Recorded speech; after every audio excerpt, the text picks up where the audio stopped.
வணக்கம் நண்பர்களே. நாம் அடுத்து பார்க்க போகிறது கள்ளக்குறிச்சி மக்களவை தொகுதி. கள்ளக்குறிச்சியில் வந்து பார்த்திங்கன்னா கிட்டத்தட்ட ஒரு 15 லட்சம் வாக்காளர்கள் இருக்காங்க.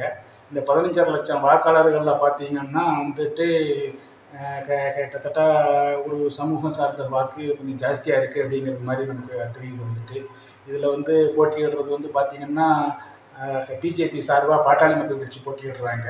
அதே மாதிரி வந்து திமுக சார்பாக வந்து திமுகவே போட்டியிடுறாங்க.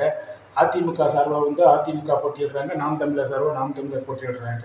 பிஜேபி சார்பாக பாட்டாளி மக்கள் கட்சியில் வந்து தேவதாசுங்கிறவர் போட்டியிடுறாரு. அதே மாதிரி திமுக சார்பாக வந்து மலையரசன் போட்டியிடுறாரு.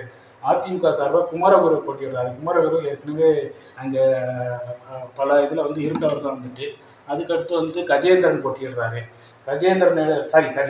ஜெகதீசன் நாம் தமிழர் சார்பாக ஜெகதீசன் போட்டியிடுறாரு. வந்துட்டு இது நம்ம கள்ளக்குறிச்சியினுடைய தொகுதி நிலவரம். கள்ளக்குறிச்சியில் வந்து பார்த்திங்கன்னா கிட்டத்தட்ட 15 லட்சம் வாக்காளர்கள் இருக்கிறாங்க இல்லையா.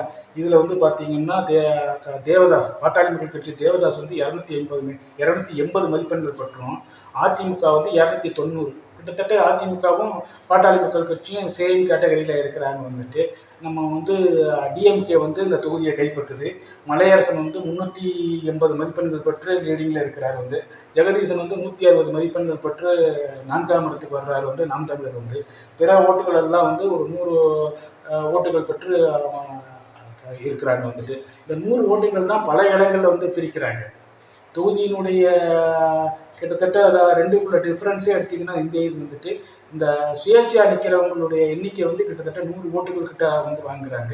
இது வந்து எப்படி அந்த தொகுதியில் கள நிலவரம் இருக்குதுங்கிறத பொறுத்து இவங்க தான் வந்து வெற்றி வாய்ப்பை வந்து தடுக்கிறாங்க அப்படின்னு கூட சொல்லலாம்